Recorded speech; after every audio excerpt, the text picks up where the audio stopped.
thing that we'll do, and it should be fairly obvious, if you are seated near the door of your tax site, you're going to greet the taxpayer when they walk in and provide an atmosphere of welcome. But the next thing you're going to want to do is make sure that they're actually on the schedule. And so every site will have a printout of that day's appointments. And so you'll confirm that they're on the schedule and that they're there at the right time. It definitely happens that we have people who will show up 2 hours early for their appointment, and some people who will show up 2 hours late. All of our sites operate on an appointment basis, but you'll also have walk-ins occasionally. And so if you're the person who's greeting the taxpayer and you run into a situation where they're really early or they're really late or they're not even on the schedule at all, you'll just talk to the site coordinator and figure out, can you fit them in? Maybe you've had a couple of people who didn't show up, and so it's okay to work them into the schedule. But otherwise, the site coordinator is going to be able to help you determine what to do. For our purposes today, we'll assume that you're greeting a taxpayer who's 10 minutes early for their appointment and they're on the schedule, which does also happen, that people are timely. I don't mean to suggest that everybody's all over the map. So you can see that one of the first things you're going to do is ask them if they received a tax packet from us in the mail. And that's going to include the intake and interview sheet that we showed last week. And so I've got a copy for everyone this week. So sometimes they'll say, yes, I received it, and they'll open the envelope in front of you. Sometimes they will have opened the envelope but not filled anything in. And other times, particularly people who have been to our sites before, they're on top of it. And so they've got it filled in to the best of their ability already. And so you're just verifying, do they have this and did they fill it out? If they didn't, there will be spares of these at your site so that you can give them one when they walk in that day and give them time to fill it out before you would assign them to a tax preparer. Once you're sure that they've got the materials and that they're completed to the best of their ability, that's about the point when you would start the real intake process of verifying their identity by looking at their photo ID and their social security cards. And you'll want to keep those documents out so that you can hand them off to the tax preparer when you get to that point. I want to go through the intake process again this week. I know we talked about what that interview looks like with the taxpayer. But today I want to talk to you about the sort of point of welcome and what that looks like. At some of the sites, there will actually be a volunteer who does all of the intake. And so this is the person who just verifies that the taxpayer is who they say they are, checks to make sure that the documents are in hand, and then sends them to the tax preparer for a much more complete interview using that intake form. But not every site is going to have that, and not every day, volunteer availability, you all know, is sporadic. And so some of you might end up filling in at that sort of greeter station, and you'll be doing this. And there are a couple of pieces that are unique to our program that I want to make sure everybody understands. On your handout here, you have step-by-step instructions of each section of the intake and interview form. And so really part one, that's kind of the contact information and the basics. And so you just want to make sure that that's filled out. All check marks have been completed, the yes-no questions, and that it's legible. Because again, some of this information is going to be transferred directly into the tax return. And so if somebody's address is written out and you're not sure if that's a 7 or a 9, ask the question. Make it, clarify it right on that form so that the tax preparer doesn't have to. Part 2, we get into the marital status and household information. And this is a spot where things do become a little unique as far as our program. The first thing is not unique to us, which is that if somebody says that they're married, but they want to file separately from their spouse, we cannot do those returns. That's not within the scope of our program. We don't have the certifications to do that. And so you can offer them the option that if they want to come back with their spouse, we can prepare their return, but otherwise we would refer them outside of our program. We just don't have the training to do that. But the next thing is you're going to be looking at the list of who lived with the taxpayer. And this is not always, and Bob mentioned this last week, it's not always a direct correlation to the dependents that they would be claiming, but it's a good starting point for you to figure out if these are going to be qualifying exemptions, if any of these people who lived with the taxpayer are going to qualify for earned income tax credit or child tax credit. And so what makes it unique when you're looking at that section for our program is that one of our funders has a requirement that we refer any single custodial parent, so someone who's head of household, has custody of the kids, that we refer them to the local child support agency. And so what we have is a referral form. It's in triplicate, and it is very nice in that it's generic. It lists all the various kinds of opportunities that somebody might want to take advantage of. And because you're just handing it to the taxpayer, there's no privacy concerns. We're not actually making a referral. We're not contacting any agencies on their behalf. We're saying, here's a resource that's available to you. So in the case where you have someone who lists their marital status as single or divorced, and they've got people on their list of people who've lived with them, you are able to determine, because it does ask, what's the relationship to you? And so if it's son or daughter, you know that this is a single custodial parent. And so all you would do is circle the contact information for the appropriate county and make a note here on the side that says, call if needed. So you don't have to ask if they're already receiving child support or if they're having any issues. You're just providing a source of information. So then we move on to the inside. We've got parts 3 through 6 walk us through a person's income, their expenses, and their various life events. And so if you are the person who's sitting at the door welcoming taxpayers when they come in, you're not officially interviewing them. You're checking to make sure that there are yes or no answers. You can briefly discuss them. So like the example we saw in the video last week, if somebody says that they have 4 jobs and they've brought in 3 W-2s, it would be appropriate for you as that first point of contact to try and clarify that and find out, did they not receive that 4th W-2 yet? Is that cash under the table, and that requires someone who has advanced certification? But your job isn't to really get into the fine details there. You do want to try to clarify any answers that they've marked as unsure. And it doesn't require you to, let's say you have basic certification, and they've answered unsure on something where there's an A next to it, so that would require advanced certification. You don't need to know the answer. You don't need to be able to make those interpretations. Just do the best you can to clarify the answer. For example, number 7 is self-employment income. If they've marked unsure, you would just want to ask, well, what do you mean by that? What is the job, or what work are you doing that you consider self-employment? And then based on the answer to that, you would be able to hopefully make a determination of whether or not now it should be a yes or a no. And if you have questions, ask your site coordinator. So what you're going to want to do, though, is be attentive to those letters that are next to each question, because this is how you determine what level of certification is required to prepare the return. And you always want to default to whatever is the highest. So if they have answered such that it looks like every question is a basic return except for one. Let's say, for example, that they answered, can you see it? Down in part 5, that they answered yes to question 5 about the energy efficiency updates to their home.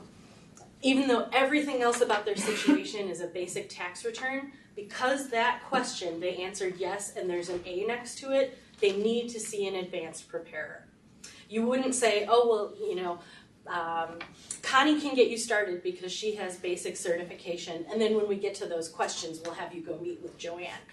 That's clumsy, and it may be that Joanne, when she does the complete interview with the taxpayer, finds that there are more things that should be advanced, and so we're better off just having that taxpayer start with an advanced preparer. And so you can see on your handout that we've got the codes spelled out for you. When you're at the site, if you're the person who's making the decision about which taxpayer, which tax preparer to send a client to, you'll have a listing of everyone's certifications and who's there that day. And so you'll just be able to look at that as a reference and figure out. Yeah, Randy. Part 3, number 14 has an M. Military. For rental property? Yep. They just folded that into the military certification. Yeah, it's not military itself. That's just the level of certification required. Thank you. Yep. You'll also want to make sure both on the first page and on the third page when we get to the sections about health insurance, anything that's gray is not something that you as the intake person complete. That's the tax preparer's job, because that's the person who's actually doing that interpretation of tax law and making decisions about the person's filing status, credits that they might be eligible for, or penalties that they might have to pay. So don't worry about that. And the other thing I would say is we do sometimes see taxpayers who come in and they've pre-filled that out. It's fine. We don't need them to fill out a brand new form and start over. We'll just make sure we have different colored pens available so that the tax preparer, as they're going through, can update that information. So you don't need to be alarmed if somebody comes and they've already circled all of the months where they had minimum essential coverage or something like that. So then we get to part 7, and I can tell you from experience that this is the most frequently forgotten section on the intake form. Taxpayers, I think, I don't know whether they stall out and they just say, I'm done at this point, or if, once they hit the gray section, they figure that's the end of their obligation. But I would say more often than not, you'll see people who won't have completed section 7. And so I want you to be especially attentive to that to make sure that we've answered those questions. Some of them, the first one about the presidential election campaign isn't a yes/no. And so it's okay for those boxes to be left blank. If they don't want to make that, not designation, contribution out of their return, leaving it blank is fine. Well, it doesn't affect their return.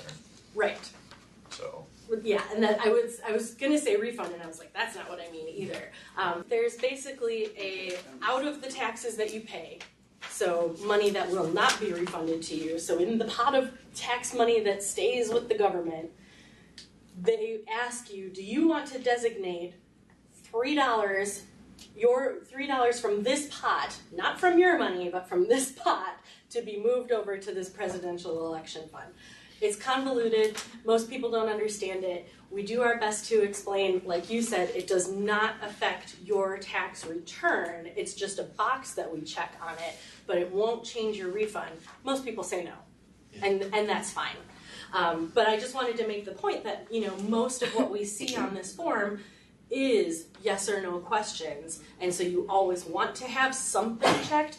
This is an instance where that's not the case, and so it's completely fine if the answers there stay blank. But then when we get to question 2, that gets into, well, if you're getting a refund, what do you want to do with it?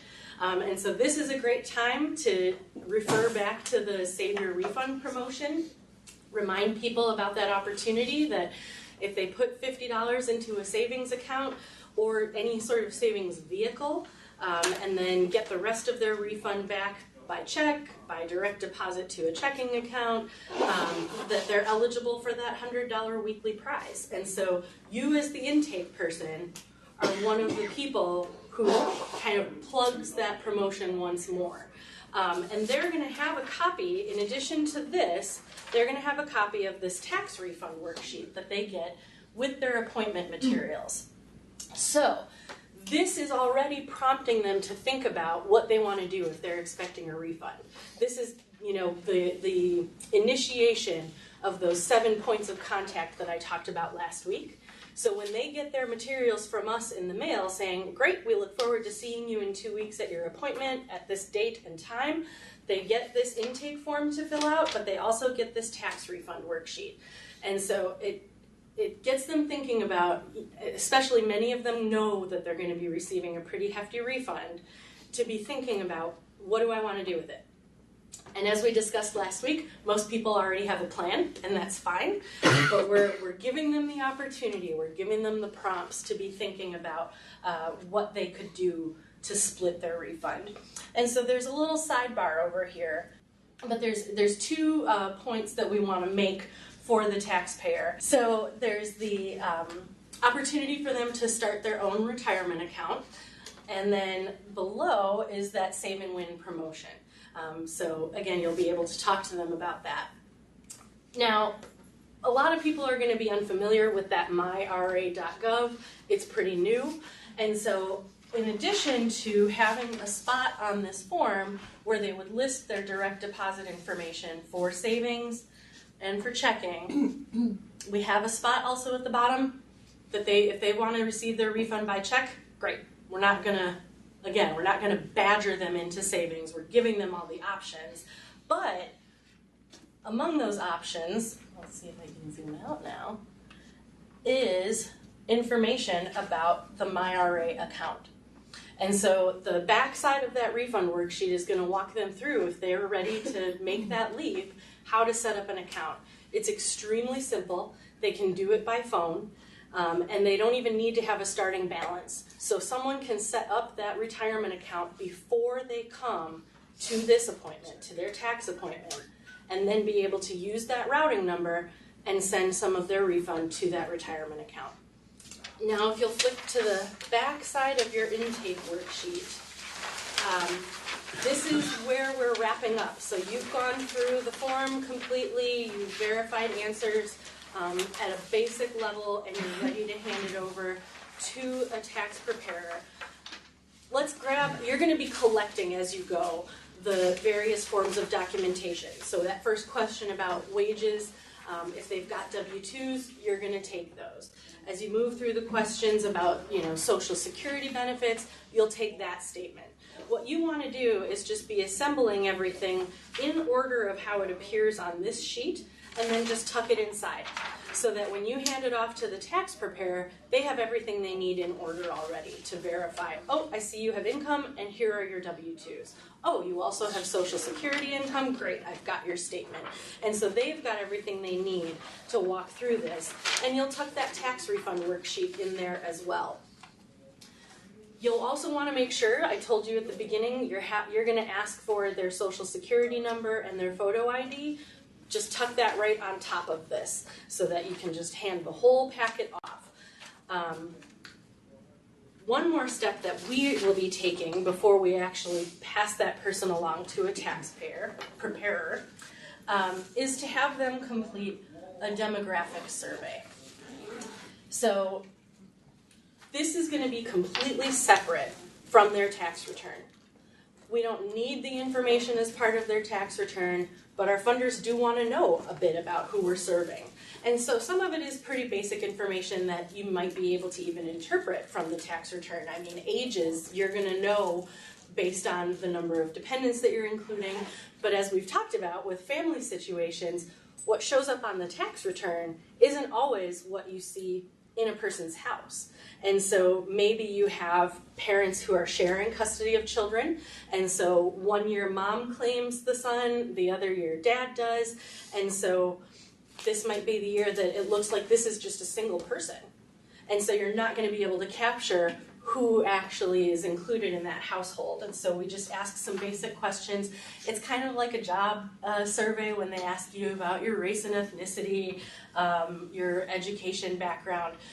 The reason that we want to do this at intake is to make really clear, this has no connection to your tax return.